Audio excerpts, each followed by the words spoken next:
Rodoshi from Sri Anima.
Today we are excited to present short film that captures a part of our journey, both in college and in hostel. Now, good evening everyone. I am Roshni Mohammed from Sri 7. Life is itself what we see. Share a daily story with causes and with friends in your heartbeat. When heart beats with a rhythm of your flower, sadness will laugh everywhere. But when the shadow starts to fade, silence goes louder than word. Now, I would like to call upon stage Rodoshi, Romi, Aditi, and our Maki. চিরকাল ধরে মুক্তের লয় গাঁথিয়াছি বিবহার কত রূপ ধরে পড়েছ গলায় নিয়েছ সে উপহার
শুনি সেই অতীত কাহিনী, প্রাচীন প্রেমের ব্যথা, অতি পুরাতন বিরহ মিলন কথা। অসীম অতীতে চাহিতে চাহিতে দেখা দেয় অবশেষে কালের তিমির রজনী ভেদিয়া তোমারই মূরতি এসে।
আমরা দুজনে করিয়াছি খেলা কোটি প্রেমিকের মাঝে, বিরহ বিভুর নয়ন শরীরে মিলন মধুর রাজে।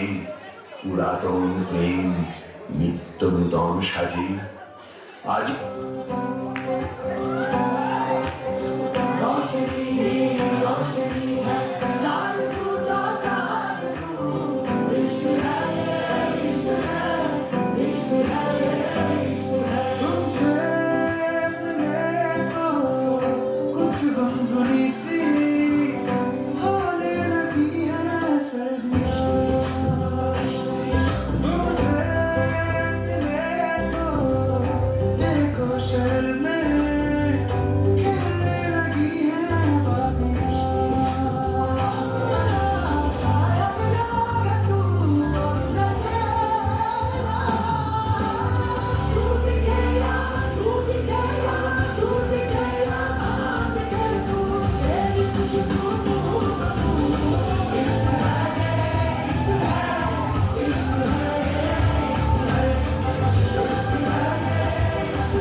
তাহলে আরো এক ধামাকার জন্য নিজেকে প্রস্তুত করে নাও, আর দর্শক আপনারাও প্রস্তুত করে নিন। এবার স্টেজে কাপল ডান্স নিয়ে আসছে অদিতি ফ্রম সিরিজ 7।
বিদায় নেব।